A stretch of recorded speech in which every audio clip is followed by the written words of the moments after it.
আসসালামু আলাইকুম মামা। ওয়ালাইকুম সালাম। মামা কিতা খবর? আলহামদুলিল্লাহ ভালো আছি, আপনি কেমন আছেন? আলহামদুলিল্লাহ আমিও ভালো আছি। মামা আমি একটা বিষয় প্রশ্ন করতাম আসলাম আপনারে। জি আপনি তো অনেকদিন হইছে আমাদের সিলেটে আসছেন জি বেড়াইতে। জি আপনি দেখছি আমাদের সবগুলো পর্যটনে ঘুরছেন। জি সবগুলো পর্যটনে ঘুরি আপনার কিলা কেমন লাগলো তে? আসলে আলহামদুলিল্লাহ খুব ভালো লাগছে। আমি জাফলং জিরো পয়েন্টে গিয়েছি, তারপর বিস্তাকান্দি ঘুরেছি, তারপর সাদা পাথর গিয়েছি, বোলাগঞ্জ। কিন্তু সমস্যা হচ্ছে একটাই, যে রাস্তাঘাটের সমস্যা। রাস্তাঘাটের সমস্যার জন্য আসলে আমরা ভালোভাবে উপভোগ করতে পারি না। যাওয়া আসা যে একটা জার্নি, ওই জার্নির কারণে আসলে শরীরটা অসুস্থ হয়ে যায়, আর ঘুরে তার কোনো মজা পাই না। যদি রাস্তাঘাট ভালো হতো তাহলে আর বেশি ভালো হতো। আর সবচেয়ে বড় বিষয় হচ্ছে আমি আরো অন্য ভিডিওতে বলছি যে এই সিলেটে সাদা পাথর থেকে জাফলং পর্যন্ত অন্ততপক্ষে 20টা পর্যটন কেন্দ্র জি আছে। জি আমরা এগুলাতে উপভোগ করতে পারি না। উনি একমাত্র উপভোগ করতে পারছে এই কারণে উনি আমাদের গ্রামে আত্মীয়, উনি আমার সম্পর্কে মামাও হয়। তো উনি আমাদের এলাকায় আছে বিদায় আজকে প্রায় 10-12 দিন থেকে। জি এই কারণে উনি এক এক দিন এক এক জায়গায় মোটরসাইকেল নিয়ে জি গেছেন। অন্য জি কোনো গাড়ি চলে না এখানে, এত দুর্বল আছি জি আমরা জি আমি আমার পর্যটন শ্বশুর বাড়ি এলাকায়। এই জায়গায়, আমি আজকে 15 দিন ধরে আছি। হুম। মানে রাস্তাঘাটে এত খারাপ অবস্থা, মানে খুব খুব যাওয়া খুব কষ্টকর।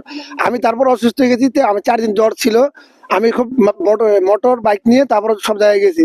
সাদা বদর গিয়েছি মোটর বাইক নিয়ে, তারপরে জাফলং গেছি মোটর বাইক নিয়ে, তারপর বিস্তাকান্দি গেছি মোটর বাইক নিয়ে। মানে মোটর বাইক ছাড়া যাওয়া যাওয়ার কোনো রাস্তাই নেই, বিকল্প কোনো রাস্তাই নেই। রাস্তাই নাই। আর রাস্তাটা এতই খারাপ, মানে বলার বাইরে। মানে রাস্তাঘাট যদি ভালো হতো তাহলে আমি আমি আশাবাদী, সিলেটের গোয়ানঘাট থানার এই পশ্চিম জাফলং ইউনিয়নের যতগুলো পর্যটন কেন্দ্র আছে সবগুলো আরো উন্নত হতো, আর ভালো হতো। আমার যোগাযোগ রাস্তা আর ভালো হলে লোক লোক আরো আসতো, দেশের উন্নতি হতো, এলাকার উন্নতি হতো, এলাকার সম্বন্ধে মানুষ আরো জানতো।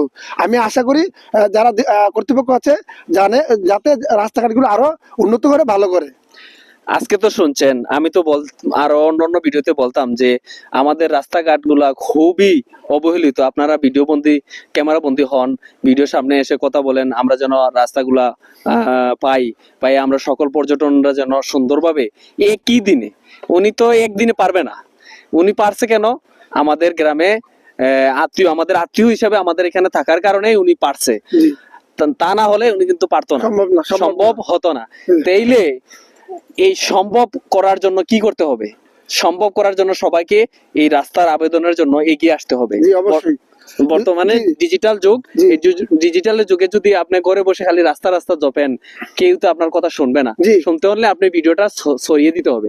অবশ্যই। আপনার পবিত্র হাত দিয়ে এই ভিডিওটা শেয়ার করে দিবেন, সবার কাছে যেন সরে যায়, জি সবাই যেন পায়, সবাই যেন রাস্তার আবেদন করতে পারে, সবাই যেন ভিডিও আরো বানায় আমরা রাস্তার আবেদন করতে পারি। আমি একজন ঢাকায়, আমার নারায়ণগঞ্জ জেলা আমার, আর উনি একজন সিলেটে। আমরা দুজন মিলে, দুজনের কন্টেন্ট ক্রিয়েটর, আমরা দুজনে আবেদন করতেছি আপনার কাছে। আর যার কাছে ভিডিওটা যাবে শেয়ার করে দিবেন। শেয়ার করার একটা উদ্দেশ্য, যাতে সিলেট জেলায় গোয়ানঘাট থানার যে পর্যটন কেন্দ্রগুলো আছে, আপনি বোলাগঞ্জ বলেন, বিস্তাকান্দি বলেন, জাফলং বলেন, আর আপনি আর কয়েকটা পর্যটন কেন্দ্র আছে কয়েকগুলা, ঠিক আছে? সবগুলো যাতে মানে রাস্তার যোগাযোগ ব্যবস্থা ভালো হয়, আর সবাই যেন উপভোগ করতে পারে। এই জন্য ভিডিওটি শেয়ার করে দিবেন, যাতে সবাই চোখে পড়ে, যাতে কর্তৃপক্ষ চোখে নজরে পড়ে, এবং রাস্তাঘাট যাতে আর ভালো হয়। এই জন্য আপনাদের কাছে আকুল আবেদন, সবাই এই ভিডিওটি শেয়ার করে দিবেন। শেষ কথা হলো, ভিডিওর শেষ দিকে আমি চলে আসছি। শেষ কথা হলো, জাফলং থেকে সাদা পাথর পর্যন্ত এই দিকে বর্ডারের সাইড দিকে যদি একটা রাস্তা হয়, তো সবগুলা একই রাস্তায় একই দিনে উপভোগ করতে পারবেন আমার প্রকৃতি প্রেমিক বন্ধুরা।